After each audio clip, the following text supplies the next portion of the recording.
Dari 124 orang, baru ada sekitar 72% pejabat di Kabinet Merah Putih yang melaporkan harta kekayaan ke KPK. Benarkah belum sepenuhnya melapor LHKPN karena aturannya lemah? Kami bahas malam hari ini bersama Saud Situmorang, Wakil Ketua KPK 2015-2019. Bergabung juga ada peneliti Pusat Kajian Anti Korupsi atau PUKAT UGM, Zainur Rohman. Selamat malam Pak Saud, Mas Zainur. Selamat malam, Audrey. Selamat malam. Ya, sebenarnya kami juga sudah mengundang perwakilan dari Istana melalui kantor komunikasi Presiden, tetapi belum mendapatkan konfirmasi sampai dengan kita berbincang malam hari ini. Pak Saud, saya mau ke Pak Saud dulu. Pak Saud, ini kan 72% pembantu Presiden baru melapor, artinya masih ada sekitar 34 lagi ya, 34 pejabat pembantu Presiden yang belum melapor LHKPN. Apa sih yang dilihat dari sini, Pak Saud, yang dinilai? Ya, yang pertama yang harus dipahami itu kan ketika Indonesia menandatangani Piagam PBB anti korupsi, di situ jelas poin-poinnya dan itu international standard dan itu sangat diwajibkan, artinya obligation gitu ya. Setiap pejabat di situ disebutkan di dalam piagam itu bahwa Anda harus transparan dan setiap penyelenggara negara Anda harus menjelaskan apa yang disebut sebagai good corporate governance.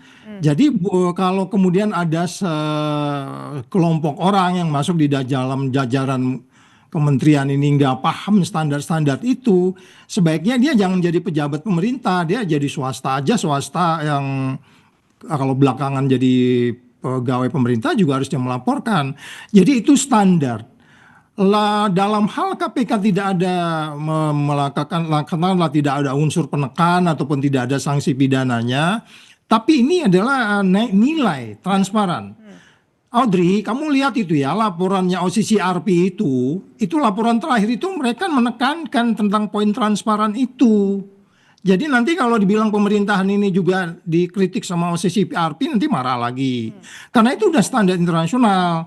Jadi Anda kalau penyelenggara negara, either itu nggak ada sanksi pidananya, tapi itu etika. Bahwa yang namanya good governance, terus Anda harus transparan, menjelaskan itu ke publik. Itu Audrey. Komitmen begitu ya. Nah kalau gitu komitmen ini apakah yang dilihatnya dari Mas Zainur sendiri? Karena tadi lemahnya KPK tidak bisa menindak kalau kalau pejabat ini tidak melaporkan LHKPN ya Mas Zainur? Ya, itu memang menunjukkan lemahnya komitmen para pembantu presiden ya. Tetapi kan sebenarnya sanksi bisa diberikan oleh presiden. Kalau KPK memberikan sanksi administrasi tidak bisa. Tetapi menurut saya presiden bisa mengingatkan, memerintahkan bagi yang belum lapor wajib segera lapor. Bagi yang gagal untuk lapor sesuai dengan tenggat waktu, pilihannya adalah silakan tinggalkan jabatan saudara. Menurut saya harus tegas, itu menunjukkan komitmen presiden. Atau yang kedua, KPK juga bisa mempublikasikan siapa yang sudah lapor dan siapa yang belum lapor. Itu merupakan salah satu bentuk transparansi dan akuntabilitas agar publik bisa ikut menilai siapa-siapa yang patuh dan siapa-siapa yang kemudian tidak patuh terhadap kewajiban yang ditentukan oleh undang-undang. Karena memang sayangnya Undang-Undang Nomor 28 Tahun 99 itu tidak mengancam sanksi pidana maupun juga tidak ada illicit enrichment yang dikriminalisasi, hanya dikembalikan kepada sanksi administrasi. Nah, kalau menteri, kepala lembaga itu kan tidak ada bentuk sanksi administrasinya kecuali dari presiden, Mbak Audrey. Nah, tapi kalau misalnya Pak Saud sendiri ngelihatnya sebenarnya apa sih yang menyebabkan seorang pejabat negara, terutama misalnya menteri, wakilnya, kepala dan staf khusus ini tidak mau melapor?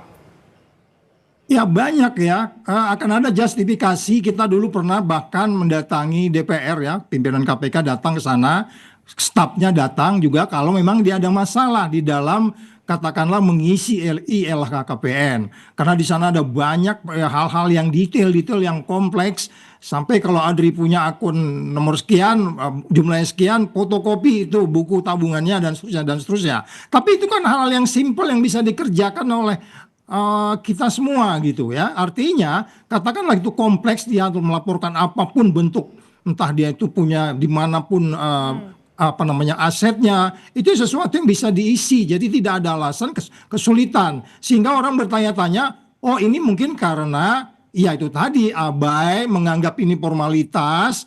Nggak boleh. Ketika Anda sudah menyelenggara negara, Anda harus bertanggung jawab. Yang saya bilang tadi, yang bahwa ini mainstreamnya internasional. Itu dijelaskan di piagam PBB. Tapi kalaupun sudah mengisi, misalnya Pak Saud, pejabatnya sudah mengisi. Nah, apakah ini tingkat kejujuran kita ngelihat dari mana sih? Dari mana nih? Apakah benar sudah nulis semua atau hanya sebagian aja? Ya, itu yang saya bilang tadi, bahwa apa yang disampaikan itu kan transparan. Jadi kalau nggak transparan, ada sesuatu. Ya, makanya kan kalau anti korupsi itu selalu dibilangnya begini, bahwa Anda harus transparan, itu pertama. Itu kemanapun Anda pergi ke dunia ini, Anda harus transparan. Baru Anda akuntabel, baru Anda bebas dari konflik kepentingan, kemudian Anda mendukung pemberantasan korupsi, dan Anda juga harus mendukung orang yang anti korupsi. Jadi di sini yang 70 berapa persen itu, dia nggak mendukung pemberantasan korupsi. Kalau by definition tadi saya sebutkan ada 4 hal, ya kan? Dia nggak mendukung, dan kita jadi curiga. Masyarakat jadi curiga, yang mau diambil itu nggak ada kesulitannya sebenarnya. Kalau dia nanti ada yang nggak lengkap bisa diklarifikasi. Ada tim yang akan datang ke rumah, atau ada timnya dia yang bisa menjelaskan itu. Jadi simple sebenarnya. Tapi dia menjadi kompleks ketika orang tidak mau menunjukkan, nih loh saya punya ini. Nanti kan dia 31 Maret tahun depan dia harus melaporkan itu lagi kan, ketentuannya tuh per tahun dia harus melapor. Nah ini kan jadi tumpang tindih itu. Jadi kesulitannya menjadi lebih banyak nanti kalau numpuk dan seterusnya. Dan framing orang akan menjadi tambah banyak. Dan jangan juga tersinggung kalau kemudian masyarakat menganggap bermacam-macam. Karena ini mainstreamnya udah merupakan dilakukan oleh orang lain, kok saya nggak melakukan gitu loh. Ini pertanyaannya Mbak Audrey. Oke, kalau gitu Mas Zainur, sebenarnya dengan yang tidak melapor atau yang belum melapor ya kan, karena masih ada 34 pejabat yang belum melapor, ini kategorinya gimana nih? Gimana harusnya mendorong para pejabat ini untuk semuanya melapor, Mas Zainur? Bisa nggak?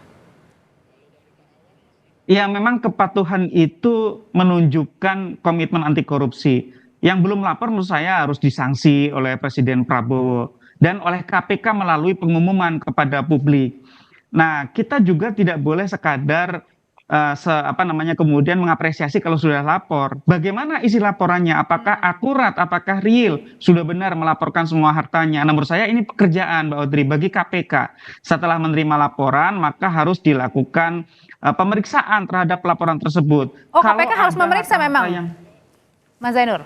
Ya, KPK boleh melakukan pendalaman terhadap isi laporannya. Meskipun ini adalah self assessment, tapi kan KPK boleh saja melakukan pemeriksaan begitu ya. Kalau misalnya ada banyak sekali harta-harta yang belum dilaporkan, itu bisa menjadi salah satu indikasi bahwa ada sesuatu yang disembunyikan oleh para penyelenggara negara ini. Jadi ini menurut saya dua PR bagi KPK maupun bagi pemerintah, bagi presiden. Yang pertama adalah semua wajib lapor, masih ada 34 yang masih ngeyel belum lapor. Yang kedua, isi laporannya harus benar. Nah, isi laporan yang tidak benar itu kan ada dua kemungkinan, Mbak Audrey. Yang pertama karena mungkin tidak tahu, ada kesalahan, ada kelalaian. Kalau kata Pak Saud, itu bisa dibantu secara teknis administratif oleh petugas KPK. Misalnya bagaimana cara mengisi, bagaimana cara kemudian membuat bukti-bukti pendukung secara administratif. Atau yang kedua, bukan soal kelalaian, tapi memang sengaja menyembunyikan hartanya karena misalnya harta gitu ya? tersebut diperoleh dari sumber-sumber yang tidak sah. Jadi memang ada yang disembunyikan. Kalau kita lihat kasus Rafael Alun misalnya, yang dilaporkan 50 miliar, tetapi diduga itu mungkin bisa sekian kali lipatnya. Bahkan pejabat-pejabat lain yang terdahulu juga mungkin bisa puluhan kali lipat dari yang dilaporkan. Itu Mbak Audrey. Pak Saud, dengan pelaporan LHKPN ini bisa mencerminkan juga nggak sih, dilihat nggak kalau misalnya dengan orang yang melaporkan LHKPN, otomatis mereka juga mendukung upaya pemberantasan korupsi? Oh, belum tentu. Belum tentu. Itu kan hanya instrumen aja. Oh, itu yang korupsi itu kan mereka lapor LHKPN juga tuh. Walaupun ada yang terlambat, ada yang diupdate. Ini hanya merupakan instrumen bahwa kita ada kepatuhan. Itu yang pertama. Tapi kan kemudian saya sebutkan tadi, itu yang disebutkan transparan. Itu kepatuhan, ya kan? Tapi yang berikutnya, ada nggak konflik of interest? Ada nggak akuntabel? Ini kan nggak akuntabel. Ada nggak dia mendukung pemberantasan korupsi? Dalam hal ini tugas-tugas KPK. Terus mendorong nggak di unitnya dia, di kementeriannya dia? Iya kan? Di kementeriannya kan banyak tugas tuh dia tuh. Ada inspektorat di sana. Kita belum masuk ke detail-detail itu loh. Ini baru bagian kecil saja tanggung jawabnya yang menurut saya sangat ringan. Ini kan nggak dilakukan. Tapi KPK juga bisa melihat nggak, Pak Saud, tadi dengan Mas Zainur bilang meneliti kalau misalnya yang sudah lapor nih? Oh iya, iya memang itu nanti kan diklarifikasi. Dia kan ada mereka punya cara ya, diklarifikasi umpamanya di buku tabungan itu ada sesuatu yang mereka perlu pertanyakan, Oke. ya kan, atau apa menjadi sebuah bagian yang kita sebut transparan tadi. Kalau surat umpamanya diganti nama atau belum ganti nama, itu detail-detail itu akan masuk, dan itu mungkin itu yang meragukan ini, yang orang-orang ini kenapa nggak lapor nih, takut ditanya-tanya nih sama KPK, kayaknya gitu kayaknya. Nah, kalau gitu gimana caranya Mas Zainur mendorong tadi, apakah salah satunya cara juga dengan satu-satunya dengan Pak Presiden sendiri yang mengingatkan pembantu presiden ya? Ya, menurut saya begitu ya. Jadi pembantu presiden itu harus diingatkan, bisa secara langsung oleh Pak Presiden, bisa juga melalui Seskap misalnya Pak Teddy. Ingatkan, ini pejabat yang sudah lapor, ini yang belum lapor. Yang belum lapor langsung dikasih teguran, segera lapor, penuhi kewajibanmu. Ini disebut sebagai bare minimum, Mbak Audrey. Ini kewajiban yang sebenarnya menurut Pak Saud sangat sepele, sangat sederhana, sangat mudah. Kenapa menjadi begitu sulit sampai sekarang belum lapor? Padahal kan sebenarnya KPK ini juga memberi batas waktu sangat longgar ya, sampai 3 bulan begitu kan. Dan ini Artinya masih ada waktu ya Mas Zainur ya? Sampai 20. masih ada waktu, masih ada waktu. Jadi ini mumpung masih ada waktu ya, kurang lebih masih ada sekitar 10 harian begitu ya, maka mereka wajib untuk segera lapor. Yang belum lapor sekali lagi ya, harus disanksi oleh Presiden dan juga oleh KPK. Cara KPK untuk mengsanksi menurut saya adalah dengan melakukan publikasi yang belum lapor siapa saja. Karena sampai sekarang KPK tidak sebut siapa yang sudah lapor, siapa yang belum lapor. Nah, yang tadi juga menarik dari Pak Saud adalah ini nanti juga harus dilakukan penelitian oleh KPK karena ini instrumen, Mbak. Ini tidak akan berguna kalau hanya kemudian ditumpuk di KPK, di rak-rak administrasi. Ini harus jadi instrumen anti korupsi. Kalau ada yang mencurigakan, maka harus dilakukan investigasi. Dan ingat, para penyelenggara negara itu biasanya harta-hartanya tidak sekadar diatasnamakan diri pribadi atau istrinya, juga ada banyak yang dinominasikan diatasnamakan orang lain. Nah, itu juga harus diteliti oleh KPK. Itu cara pintu masuk untuk melakukan investigasi kalau ada irregularity, ada sesuatu yang tidak wajar, ada yang janggal, itu menjadi pintu masuk untuk meneliti apakah ada dugaan tindak pidana korupsi agar atau tidak hanya sekedar menjadi formalitas ya. Terima kasih Mas Zainur, Pak Saud terima kasih, selamat malam semuanya. Ada tambahan Mbak dikit, Singkat aja Pak Saud, silakan. Ya, kita minta kepada para menteri yang udah ngelapor, kan itu nanti dia ada tanda terima. Itu masukin aja di websitenya kementeriannya, biar yang lain tuh ngeliat tuh siapa yang belum tuh, kan gitu.